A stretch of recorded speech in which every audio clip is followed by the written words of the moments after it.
Discuss the tech industry environment in California and what strategies characterize this industry. Focus your answer on a suitable case study. California, also known as the Golden State, is a state located on the west coast of the United States. It is the third largest state with the highest population in the U.S. California is one of the most important tech hubs in the world. It is especially renowned for the high-tech industries. There are 49,382 high-tech firms with 1,214,606 employees in California in the first quarter of 2014.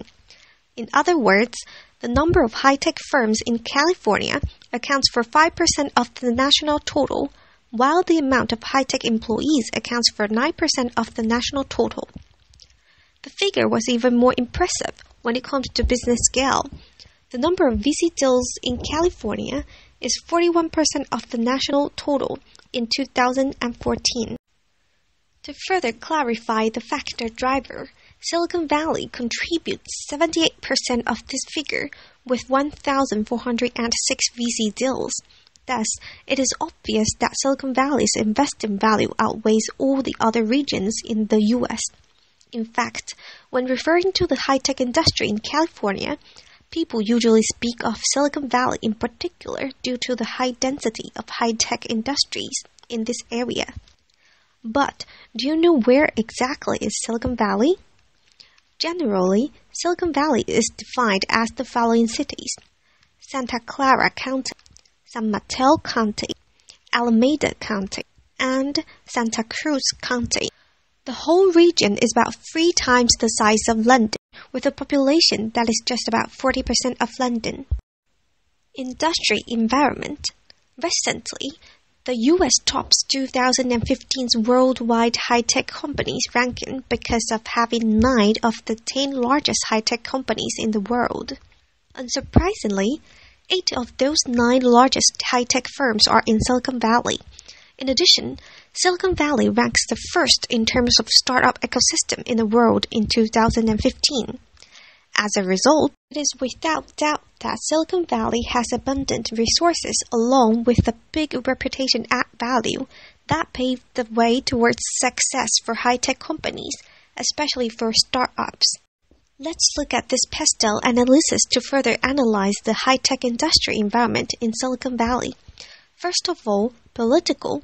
The U.S. government is not active in running the valley nowadays.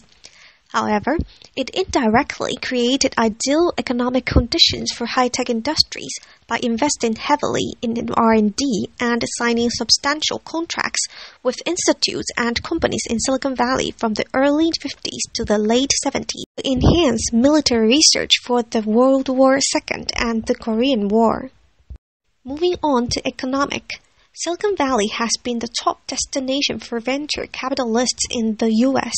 It captured 45% of the state total VC equity financing deals in the first quarter of 2014. In addition, talents are recruited around the world to make the best use of the capital raised. A recent research indicates that more than 60% of the people working in the science and engineering fields in this region who has a bachelor's degree was not born in the U.S. The valley's educational attainment level is higher than the average of the nation. 47% of adults have a bachelor's degree or higher, compared with 29% for the U.S. as a whole. Moreover, the culture of sharing empowers local business and technology development, which indicates that a positive shared mindset has been cultivated despite the fierce competition in the valley.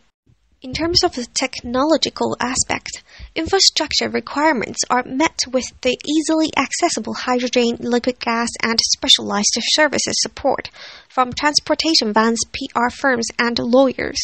Also, Silicon Valley is a big contributor to the number of patent registrations in the U.S. in 2013. Moreover, the mild weather and clean environment certainly trigger galaxies of talents to make Silicon Valley their home for a long-term career. Lastly, Silicon Valley's economy was also boosted by the amendments made to capital gains taxes and pension fund investment in 1978. Industry strategies. The great success of high-tech companies in Silicon Valley has long been researched. For example, Tony Seba proposed 9 fundamental rules of high-tech strategy, while Yofi and Kusumano concluded 5 strategy rules shared by high-tech giant CEOs. In addition to these rules behind the strategies, this research supports that platform, innovation, sustainable profitability, and exploiting Silicon Valley resource or reputation are the main strategies that characterize this industry. Intel case. Among the pioneer high-tech companies in Silicon Valley, Intel is one of the exemplary high-tech strategy practitioners. It was founded by Robert Noyce and Gordon Moore in 1968. Although Intel has a competitive advantage by having the author of Moore's Law running the company, and thus can produce high-performance microprocessors at a lower cost, it struggled a lot to grow its business due to the slow PC development caused by the lack of platform leadership. Fortunately, an idea popped up. Intel Architecture Lab was set up to solve the problem. It developed many standardized products like the Universal Serial Bus, commonly known as USB. The establishment of platform leadership catalyzed the PC market growth since standardization not only enhances compatibility but also serves as a key accelerator of innovation and development. Intel consequently embraced a huge success and began to dominate the market. Nevertheless, Intel did not stop investing in R&D since they know innovation is indispensable to high-tech companies to remain a top player in this highly competitive industry. In order to be capable of constantly upgrading their models and developing revolutionary technologies, their R&D budget increases every year. They also partnered with many firms or institutes of different expertise through either forming strategic alliances or exercise mergers and acquisitions to create synergies and further strengthen the company's innovation competence. Starting off the business with microprocessors, Intel now has expanded to various sectors, including cloud, big data, and smart wearable devices based on its advanced integrated digital technology platform. As the business grows larger, more funding is needed. Intel offers strong cash returns that increases every year in order to attract more investors.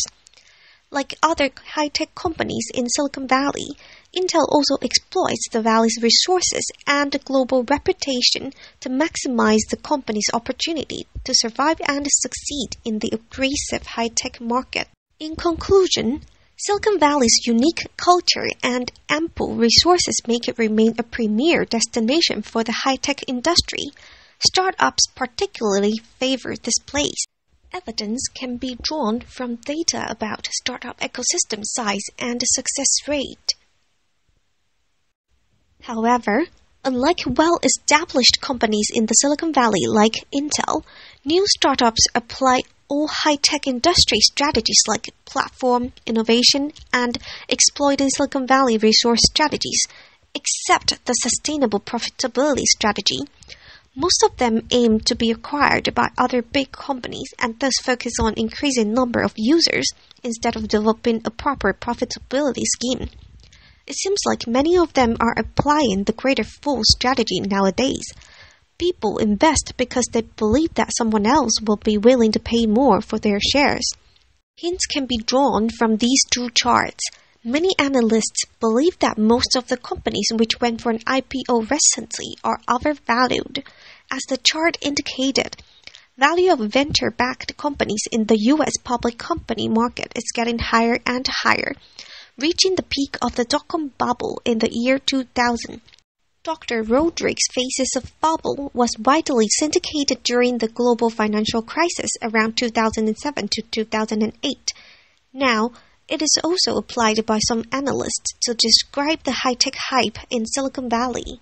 Therefore, in order to avoid the impending bubble rage, actions should be taken to curb the bad behaviors and retain the competitive advantages of high-tech industries in Silicon Valley.